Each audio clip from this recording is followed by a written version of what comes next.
নমস্কাৰ চাবেদসকল ড্ৰিমছ অসমৰ মই নতুন ভিডিঅ'লৈ আপোনালোকক স্বাগতম জনাইছোঁ।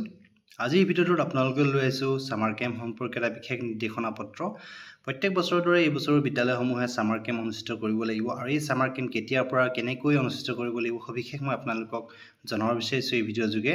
যেহেতু সামাৰ কেম্পৰ নিৰ্দেশনাখন প্ৰকাশ পাইছে আৰু এই নিৰ্দেশনাখন আহিছে office of the district mission coordinator সমগ্ৰ শিক্ষা কাৰ্বি আংলঙৰ পৰা। এই নিৰ্দেশনা পত্ৰখনৰ সাবজেক্ট যি বিষয় মই আপোনালোকক জনাব বিচাৰিছোঁ। Regarding implementation, Bharatiya Bhasha Summer Camp BBSC under NEP 2020 যেহেতু যি সামাৰ কেম্পৰ নতুন নিৰ্দেশনা প্ৰকাশ পাইছে প্ৰত্যেক বছৰৰ দৰে প্ৰতিখন বিদ্যালয়ে এইবাৰো যি সামাৰ কেম্প অনুষ্ঠিত কৰিব লাগিব। যেটো সামাৰ কেম্পৰ এই যি গাইডলাইন দিয়া হৈছে আৰু গাইডলাইনত কি আছে মই সবিশেষ আপোনালোকক তথ্যখিনি জনাব বিচাৰিছোঁ। Sir, Madam, with reference to the subject cited above and a letter received from State Mission Office, Assam, Guwahati, you are requested to organize the 28 hours Bharatiya Bhasha Summer Camp BBSC in all schools under your jurisdiction. DPO, TTP and DPO CM are nominated as the nodal person for the smooth implementation of program. The language camp is to be organized 4 hours per day for 7 days in the month of June and August 2025 in the following way. দেখিব আছে 7 দিনীয়া যি summer camp প্ৰতিখন বিদ্যালয় অনুষ্ঠিত কৰিব লাগিব আৰু যেহেতু এক দিনাখনে 4 ঘণ্টাকৈ যি সামাৰ কেম্প সেই সামাৰ কেম্প অনুষ্ঠিত কৰিব লাগিব। ইয়াত দেখিব আছে ডেট কেতিয়া আপোনালোকে অনুষ্ঠিত কৰিব লাগিব মই আপোনালোকক জনাব বিচাৰিছোঁ। দুটা ফেজত আপোনালোকে যি সামাৰ কেম্প অনুষ্ঠিত কৰিব লাগিব। প্ৰথমটো আৰম্ভ হ'ব 24, 25, 26 জুন পাৰ ডে 4 আৱাৰ্ছকে অনুষ্ঠিত কৰিব লাগিব সামাৰ কেম্প আৰু সেকেন্ড ফেজটোত আপোনালোকে 4, 5 আৰু 7 যি আগষ্ট সেই আগষ্টত আপোনালোকে 4 ঘণ্টাকৈ প্ৰতিদিনে এই সামাৰ কেম্প অনুষ্ঠিত কৰিব লাগিব। আৰু যি এই সামাৰ কেম্পৰ যি গাইডলাইন দিয়া হৈছে আপোনালোকে কোন দিনাখন কি যি কাৰ্যসূচী আপোনালোকে বিদ্যালয়ত অনুষ্ঠিত কৰিব লাগিব সামাৰ কেম্পত সব মই আপোনালোকক কি আপোনালোকে এক্টিভিটি বিদ্যালয়সমূহত কৰিব লাগিব সামাৰ কেম্প যোগে আপোনালোকক মই সেই তথ্যখিনি দেখুৱাব বিচাৰিছোঁ। আৰু দেখিব পাইছে ইয়াত যি ডে ৱাইজ আপোনালোকৰ কি এক্টিভিটি আপোনালোকে বিদ্যালয়সমূহত কৰিব লাগিব তাৰ বিষয়ে মই আপোনালোকক অৱগত কৰিব বিচাৰিছোঁ। ডে 1ত আপোনালোকে কি কৰিব লাগিব ডে 1 যি সামাৰ কেম্পৰ এক্টিভিটিত কি কৰিব লাগিব মই আপোনালোকক জনাব বিচাৰিছোঁ। ডে 1ত আছে activity basic greeting and expression, alphabet, number, signature, etc. যি pedagogy, suggestive pedagogy আপোনালোকে role play, phrase card, translation of various motivational and patriotic slogan, etc. আপোনালোকে এই যি এক্টিভিটি কেইটা প্ৰথম দিনাখন কাৰ্যসূচীত আপোনালোকে সামাৰ কেম্পত কৰিব লাগিব বিদ্যালয়ত আৰু দ্বিতীয় দিনাখন যি সামাৰ কেম্পৰ কাৰ্যসূচীত আপোনালোকে কি কৰিব লাগিব আপোনালোকক জনাব বিচাৰিছোঁ। Day 2 virtual city tour, real life conversation, practice AV tool etc.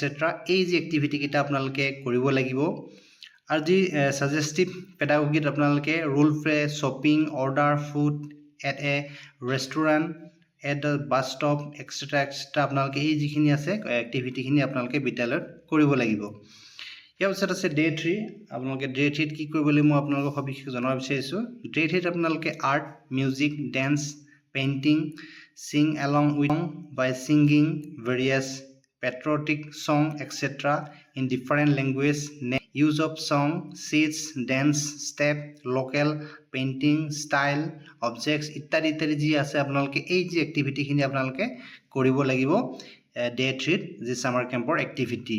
ইয়াৰ পিছত আছে ডে 4 যি এক্টিভিটি ডে 4 এক্টিভিটিত আপোনালোকে কি কৰিব লাগিব আপোনালোকক জনাব বিচাৰিছোঁ।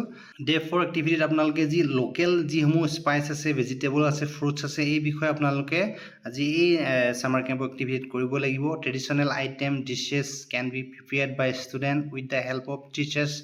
যিহেতু যিসমূহ ট্ৰেডিশ্যনেল ডিছ আছে সেই ডিছসমূহ আপোনালোকে কেনেকৈ প্ৰিপেয়াৰ্ড কৰিব লাগিব সেই কথাখিনি আপোনালোকে ষ্টুডেণ্টক এই সামাৰ কেম্পত দেখুৱাব লাগিব। ইয়াৰ পিছত আছে ডে 5 ডে 5ত কি এক্টিভিটি আপোনালোকে কৰিব লাগিব মই আপোনালোকক জনাব বিচাৰিছোঁ। দেখিব পাইছে activity cultural appreciation, development of listening skill, answer about the local hero, the armed force, freedom fighters, artists, এইখিনি এক্টিভিটি কৰাব লাগিব ইয়াৰ পিছতে আছে যি এক্টিভিটিখিনি দেখিছে আপোনালোকে এই এক্টিভিটিখিনি আপোনালোকে ডে 5 দিনাখন কৰিব লাগিব সামাৰ কেম্পত আৰু ইয়াৰ পিছত আছে ডে 6 ডে 6ত আপোনালোকে কি কৰিব লাগিব আপোনালোকক মই সবিশেষ জনাব বিচাৰিছো ডে 6ত আপোনালোকে knowledge of history geography by knowing the name of river mountain historical mountain etc এই যি এক্টিভিটিখিনি আপোনালোকে কৰিব লাগিব ডে 6 ৰ যি সামাৰ কেম্পৰ এক্টিভিটি আৰু ইয়াৰ পিছত আছে শেষৰ দিনাখন যি 7 ডে 7 যি এক্টিভিটি আছে সেই এক্টিভিটি আপোনালোকে কি কৰিব লাগিব আপোনালোকক জনাব বিচাৰিছো ইয়াৰ পিছত ডে 7 দিনাখন আছে মোটিভেশ্যন এণ্ড ক্লোজাৰ আৰু ইয়াত আপোনালোকে কি কৰিব লাগিব এই ডে 7 দিনাখন আপোনালোকে মোটিভেশ্যন এণ্ড ক্লোজাৰ যি এক্টিভিটি আছে সেই এক্টিভিটি কৰাব লাগিব ইয়াৰ পিছত আছে performing by children before parents quiz and certificate distribution সবিশেষ আপোনালোকে ইয়াত ৰিভিউ কৰিব লাগিব ৰিভিউ কৰাৰ পিছতে আপোনালোকে যি ষ্টুডেণ্টসকলক চাৰ্টিফিকেট ডিষ্ট্ৰিবিউট কৰিব লাগিব আৰু ইয়াৰ পিছতে আপোনালোকৰ যি সামাৰ কেম্পৰ যি কাৰ্যসূচী সমাপ্ত হ'ব আৰু এই যি সামাৰ কেম্প আপোনালোকে দুটা ফেজত আপোনালোকে 7 দিন কৰিব লাগিব সবিশেষ গাইডলাইন প্ৰকাশ পাইছে ইতিমধ্যে আপোনালোকে প্ৰতিখন বিদ্যালয়ে এই যি সামাৰ কেম্প অনুষ্ঠিত কৰিব লাগিব আৰু যেহেতু আপোনালোকে প্ৰত্যেক দিনাখনে 4 ঘণ্টাকৈ এই সামাৰ কেম্প অনুষ্ঠিত কৰিব লাগিব আৰু এই সামাৰ কেম্পত আপোনালোকে কি এক্টিভিটি কৰাব লাগিব সবিশেষ মই আপোনালোকক প্ৰত্যেক দিনাখনে কি এক্টিভিটি কৰাব লাগিব সবিশেষ মই আপোনালোকক এই ভিডিঅ'টোকে জনালো চাবলগল ভিডিঅ'ত ইমানখিনি আছিলে থকাৰ বাবে আপোনালোকক পুনৰবাৰ ধন্যবাদ জনালো